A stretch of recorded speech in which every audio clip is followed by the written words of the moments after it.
નમસ્કાર વિદ્યાર્થી મિત્રો, ગુજરાત માધ્યમિક અને ઉચ્ચતર માધ્યમિક શિક્ષણ બોર્ડ ગાંધીનગર દ્વારા આયોજિત ધોરણ 9 નવો અભ્યાસક્રમ ગણિત વિષયમાં પ્રકરણ નંબર 1 એનસીઈઆરટી પર આધારિત જે પુસ્તક જે છે એમાં સંખ્યા પદ્ધતિ આપણે ગત એપિસોડમાં જોયું હતું. 4 સંખ્યાઓનો જે જથ્થો જે હતો એ એન, ડબલ્યુ, ઝેડ અને ક્યુ, અને ક્યુને આપણે સમય સંખ્યા કીધી હતી. અને એક નાનું પુનરાવર્તન લઈ લઈએ. ગણેન પ્રાકૃતિક સંખ્યાઓ, ધન પૂર્ણાંક સંખ્યાઓ, સૌથી નાની સંખ્યા 1, 2, 3, 4 થી શરૂ, એક સૌથી નાની સંખ્યા, એકથી ક્રમશઃ એક ઉમારતા જાઓ એવી ઘણી બધી સંખ્યાઓ, એવી અનંત સંખ્યાઓ એ પ્રાકૃતિક સંખ્યાઓ. જ્યારે પૂર્ણ સંખ્યાઓ જે ડબલ્યુ હોલ નંબર્સ, એમાં શૂન્યનો સમાવેશ જે સંખ્યા રેખાઓ પરથી આપણે જોયું હતું. તો એકની ડાબી બાજુએ જતાં શૂન્ય સૌથી પહેલી આવે છે અને શૂન્યને આપણે પેલા થેલામાં મૂકી દીધું એટલે બધી પૂર્ણ સંખ્યાઓ મળી. અને પૂર્ણ સંખ્યાઓ 0, 1, 2, 3 થી માંડીને અનંત સંખ્યાઓ એ આપણી પૂર્ણ સંખ્યાઓનો સમૂહ, જેને આપણે હોલ ડબલ્યુ વડે દર્શાવ્યો. અને એવી રીતે શૂન્યની પાછી ડાબી બાજુ જે જોવા જઈએ તો બધી ઋણ સંખ્યાઓ, ઋણ પૂર્ણાંક સંખ્યાઓ, એટલે ધન પૂર્ણાંક સંખ્યાઓ, ઋણ પૂર્ણાંક સંખ્યાઓ અને શૂન્ય, એને ઝેડ વડે દર્શાવ્યો. એને ઇન્ટીજર્સ નંબર કીધા આપણે મિત્રો. અને આ બધી સંખ્યાઓ સિવાયની ઉપરાંતની સંખ્યાઓ જે અંશ અને છેદવાળી અપૂર્ણાંક સંખ્યાઓ જે કહેતા હતા એને આપણે સમય સંખ્યાઓ કીધી. અને સમય સંખ્યાઓનો ગણ સમૂહ જે કહીશું, ગણની જગ્યાએ સમૂહ જે છે, સમય સંખ્યાઓનો જથ્થો એ આપણે ક્યુ તરીકે આપણે ધ્યાન રાખીશું. અને ક્યુની અંદર આ બધી જ સંખ્યાઓ ઉપરાંત બધી અપૂર્ણાંક સંખ્યાઓ પણ અંદર આવેલી છે. અને આના સંદર્ભે આપણે કેટલાક સ્વાધ્યાયની અંદર એની વ્યાખ્યા પણ જોઈ હતી ગત વખતે. ફરી વખત સમજીએ. પી અને ક્યુ પૂર્ણાંક હોય અને ક્યુ શૂન્યેતર સંખ્યા હોય, અને જો આરને પીના છેદના ક્યુના સ્વરૂપમાં દર્શાવીએ તો આર એ સમય સંખ્યા કહીશું. અને એવી સંખ્યાઓના માટે આપણે સ્વાધ્યાયમાં કેટલાક મહત્ત્વની બાબતોના પરિણામો વિશે વાત કરીએ. સત્ય અને અસત્ય વિધાનોની વાત કરવી છે. એ મુદ્દાઓને આપણે ધ્યાનથી લઈશું. પરીક્ષાની અંદર અનેક રીતે આપણને પૂછી શકે. પહેલાં પણ આપણે વાત કરી ગયા હતા કેટલાક મુદ્દાઓ કેવી રીતે યાદ રાખવા અને કયા સ્વરૂપે યાદ રાખવા. જોડકાઓ સ્વરૂપે પણ હોઈ શકે, કોઈ પણ રીતે હોઈ શકે. પણ આપણે એક વસ્તુ ધ્યાન રાખવાની છે, પરીક્ષાની અંદર આવા પારિભાષિક શબ્દો સાથે તેના સંકેતો, એના ઉલ્લેખો, કઈ કઈ સંખ્યાઓ આવેલી છે, કેવું એનું સ્વરૂપ છે, એ બધા મુદ્દાઓ જો આપણે ધ્યાન રાખીશું તો બહુ સરળ રહેશે અને પૂરેપૂરા ગુણભાર આપણે મેળવી શકીશું. મિત્રો, આ સાથે બીજો એક મહત્ત્વનો મુદ્દો કે કેટલાક પરિણામો જે છે આપણે જોઈશું પ્રેઝન્ટેશનમાં. જોઈએ આપણે પ્રેઝન્ટેશન. સામાન્ય રીતે પ્રેઝન્ટેશનની અંદર આપણે જોઈએ તો કેટલાક મુદ્દાઓ આપણે ઉદાહરણ તરીકે નીચેના વિધાનો સત્ય કે અસત્ય, કારણ સહિત જવાબ આપો. જોયું મિત્રો? પહેલું જે છે, પહેલા જેટલા વિધાનો આપણને આપેલા છે એ બધા વાંચી લઈશું.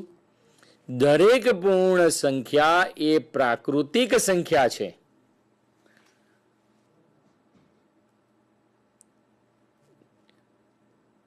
પ્રાકૃતિક, અહીં ક્રુ રહી ગયો છે, પ્રાકૃતિક સંખ્યા છે, ધ્યાન રાખીશું. અહીં પણ બી પ્રાકૃતિક સંખ્યા છે, ધ્યાન રાખીશું.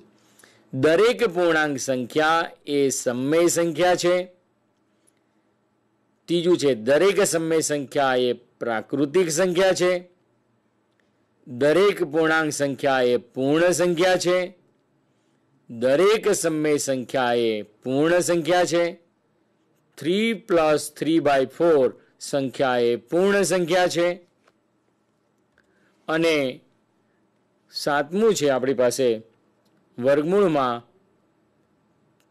Square root of 25 plus square root of 16/9, એટલે કે વર્ગમૂળમાં 25 વત્તા વર્ગમૂળમાં 16/9 એ સંખ્યા સમમેય સંખ્યા છે.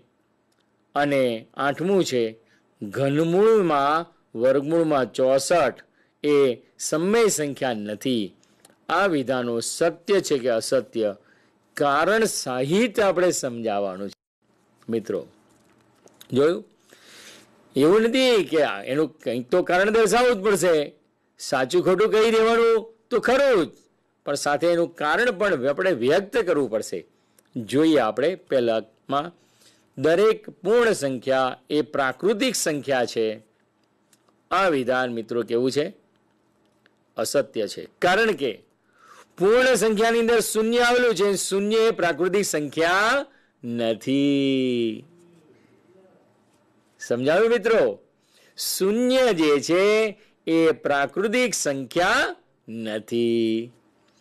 માટે આ વિધાન અસત્ય છે, એ આપણે નોંધવું જોઈએ. આગળ આપણે વાત કરીએ, બીજો વાત કરીએ. દરેક પૂર્ણાંક સંખ્યા એ સમમેય સંખ્યા છે. આ વિધાન સત્ય છે, કારણ કે દરેક પૂર્ણાંક એમને એમના છેદના એકના સ્વરૂપમાં લખી શકાય અને તે સમમેય સંખ્યા છે.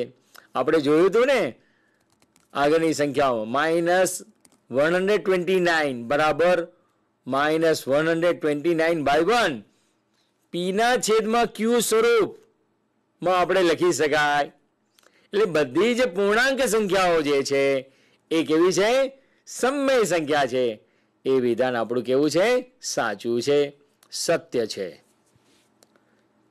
ત્રીજું આપણે જોઈશું, દરેક સમમેય સંખ્યા એ પ્રાકૃતિક સંખ્યા છે. આ વિધાન અસત્ય છે, કારણ કે 5/9 5/9 જેવી પી ના છેદમાં ક્યુ સ્વરૂપની તમામ પૂર્ણાંક નથી, અપૂર્ણાંક છે. માટે આ પ્રાકૃતિક સંખ્યાઓ નથી. એટલે કે સમમેય સંખ્યા એ પ્રાકૃતિક સંખ્યાઓ નથી. બધી સમમેય સંખ્યાઓ પ્રાકૃતિક સંખ્યા નથી. સમજાય છે ને મિત્રો? પ્રાકૃતિક સંખ્યા માત્ર ધન પૂર્ણાંક સંખ્યાઓ જ છે. કેવી છે? માત્ર ને માત્ર ધન પૂર્ણાંક જ છે. પ્રાકૃતિક મિત્રો રહી ગયું છે ભૂલથી, તમે સુધારી દેજો. પ્રાકૃતિક સંખ્યા, દરેક સમમેય સંખ્યા એ પ્રાકૃતિક સંખ્યા છે. એ વિધાન અસત્ય છે. આગળ, દરેક પૂર્ણાંક સંખ્યા એ પૂર્ણ સંખ્યા છે.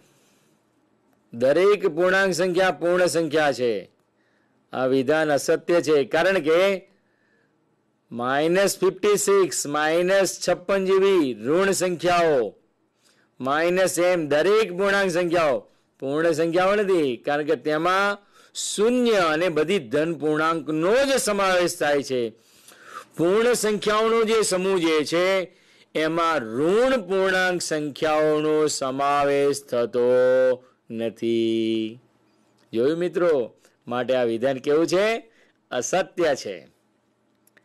આગળ વાત કરીએ, દરેક સમમેય સંખ્યા એ પૂર્ણ સંખ્યા છે. આ વિધાન કેવી છે? એ પણ બી અસત્ય છે, કારણ કે 67/89 સમમેય સંખ્યા છે, તથા પી ના છેદમાં ક્યુ સ્વરૂપ જેવી સંખ્યા, તમામ સંખ્યાઓ પૂર્ણ સંખ્યા નથી, અપૂર્ણાંક સંખ્યાઓ છે. કેવી છે? અપૂર્ણાંક સંખ્યાઓ છે, પૂર્ણ સંખ્યાઓ છે નહીં. માટે આ વિધાન કેવું છે? અસત્ય છે. આગળ વાત કરીશું, 3 + 3/4 સંખ્યા એ પૂર્ણ સંખ્યા છે. આ વિધાન પણ અસત્ય છે, કારણ કે 3 + 3/4 3 + 3/4 4 લસા લીધો, 3 × 12. મિત્રો જુઓ, આ 4 છેદમાં છે એને લસા લીધો તો 3 × 12 12 + 3 15 15 ના છેદમાં 4 15/4 જેવી એટલે કે p/q સ્વરૂપની પૂર્ણ સંખ્યાઓ છે નહીં. 15 15/4 કેવી છે? અપૂર્ણાંક સંખ્યા છે, એ પૂર્ણ સંખ્યા છે નહીં. માટે 3 + 3/4 સંખ્યા એ પૂર્ણ સંખ્યા નથી. આ વિધાન અસત્ય છે. આગળ વાત કરીએ. 7મું છે વર્ગમૂળમાં 25 + વર્ગમૂળમાં 16/9 સમમેય સંખ્યા છે. મિત્રો આ વિધાન સત્ય છે, કારણ કે આપણે સાદુરૂપ આપીએ. 25નું વર્ગમૂળ શું થશે મિત્રો? જુઓ, આ 25 છે, વર્ગમૂળમાં 25 છે, એનું વર્ગમૂળ શું થશે? 5 વત્તાની નિશાની. 16 9 વર્ગમૂળ 16નું વર્ગમૂળ 4, 9નું વર્ગમૂળ 3, એટલે 5 + 4/3. 3 લસા લઈએ, 5 × 15, 15 + 4 19, 19/3. અને 19/3 એ સંખ્યા કેવી છે? સમમેય સંખ્યા છે. માટે આ વિધાન કેવું છે? સાચું છે. મિત્રો એ ગણતરી કરવી પડશે. એમને એમ તમે વિચારીને લખી નાખશો તો આ વિધાન ખોટું છે, અસત્ય છે, તો આપણો માર્ક જશે. એ ગણતરી કરવી પડે કે વર્ગમૂળમાં 25 હતા એટલે 5 થયા, વત્તા 16/9 એનું વર્ગમૂળ હતું, વર્ગમૂળમાં 16/9 અને 16નું વર્ગમૂળ 4, 9નું વર્ગમૂળ 3, 5 + 4/3. 3 લસા લીધો, 5 × 15 + 4. આ 3 છે ને છેદમાં મિત્રો, આપણે 3 છે જે 3 આપણે 5ની સાથે ગુણ્યા, 5 × 15 + 4 19/3. 19/3 માટે, અને 19/3 એ તો સમમેય સંખ્યા છે. જોયું? માટે આ વિધાન કેવું છે? સત્ય છે. એટલે ચીવટતા તો રાખવી જ પડશે મિત્રો. જોયું? કારણ કે અંશને p/q સ્વરૂપને 19/3 p/q સ્વરૂપની સંખ્યા છે. માટે કેવી છે? સમમેય સંખ્યા, ધન સમમેય સંખ્યા. જોયું? એટલે મિત્રો આ કેટલીક વસ્તુ બહુ સ્પષ્ટ છે કે ધન અપૂર્ણાંક 19/3 આપણને જે મળ્યા એ સમમેય સંખ્યા તરીકે મળેલા છે. અને આપણો પ્રશ્ન એ પૂછ્યો છે કે આ જે સંખ્યા આપણને આપી હતી એ સમમેય છે કે નહીં? તો સમમેય છે.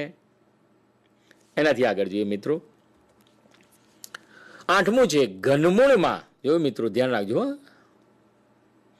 આ ઘનમૂળમાં વર્ગમૂળમાં 64 અને આખી જે સંખ્યાનું મૂલ્ય એ સમમેય સંખ્યા નથી. મિત્રો ઘનમૂળમાં 64 એટલે શું? 64નું વર્ગમૂળ છે અંદર 64, 8નો વર્ગ, 8ના વર્ગનું વર્ગમૂળ એટલે સુધી મિત્રો તમે જુઓ, 64 હતું, 64 એટલે 8નો વર્ગ, એનું વર્ગમૂળ લીધું આપણે મિત્રો, અને વર્ગમૂળ જે આવ્યું એ 8 આવ્યું. હવે 8 જે છે, 8 એટલે શું છે? 2 ગુણાકારમાં 2 ગુણાકારમાં 2 એટલે 2ની ઉપર 3 ઘાત. જો મારું કર્સર છે એ પ્રમાણે. અને ઘનમૂળમાં કેટલા છે? 8 છે. હવે ઘનમૂળમાં 8 છે તો 2ની પર 3 ઘાત. ઘનમૂળમાં 8 એટલે શું કહેવાય? એના સંકેતની જગ્યાએ શું લખાય? 1/3. કૌંસની અંદરની ઘાત, બહારની ઘાત, ઘાતાંકનો ગુણાકાર. 3 3 ઉડી ગયા એટલે શું જવાબ આવ્યો? 2. અને 2 તો સમમેય સંખ્યા નથી એમ કહે છે. તો આ સમમેય સંખ્યા નથી મિત્રો. શું કહે છે? આ સમમેય સંખ્યા નથી. આ સમમેય સંખ્યા છે. માટે જે વિધાન લખ્યું છે એ સમમેય સંખ્યા નથી. તો આપેલ વિધાન કેવું છે? અસત્ય છે. કેવું છે મિત્રો? આપેલ વિધાન અસત્ય છે. મિત્રો અહીંયા આગળ જોયું, 2 મહત્વની વસ્તુ સમજવાની છે. એક તો વર્ગમૂળની નિશાની, ઘનમૂળની નિશાની અને ઘાતાંકના નિયમો. વર્ગમૂળની નિશાનીમાં 64નું વર્ગમૂળ હતું એટલે આપણે 8 મળ્યું. 64 એટલે 8નો વર્ગ થાય. વર્ગમૂળની નિશાની જગ્યાએ 1/2 લખાય. કૌંસની અંદરની ઘાત બહારની ઘાતનો ગુણાકાર. ઘાતાંકના નિયમો આપણે યાદ કરવા પડશે. અને કૌંસની અંદરની ઘાત બહારની ઘાતનો ગુણાકાર કરતા 2 ઉડી જતા આપણને 8, 64નું વર્ગમૂળ 8 મળશે. 8 એ 2ની ઉપર 3 ઘાત છે. ઘનમૂળની નિશાની જગ્યાએ 1/3 લખાય. કૌંસની અંદરની ઘાત અને બહારની ઘાતનો ગુણાકાર કરતા 3 ઉડી જશે. છેદ ઉડશે. 2ની ઉપર 1 ઘાત એટલે 2 જવાબ આવશે. અને 2 તો સમય સંખ્યા છે, પણ આપણને લખ્યું છે આ સમય સંખ્યા નથી. તો આપેલ વિધાન કેવું છે? અસત્ય છે. કેવું છે આપેલ વિધાન? અસત્ય છે. મિત્રો, એટલે જોયું વિધાન સત્ય છે કે અસત્ય? તમારે અહીં જવાબ લખવાનો છે. શું મિત્રો? આ વિધાન અસત્ય છે, કારણ કે 2 સમય સંખ્યા છે.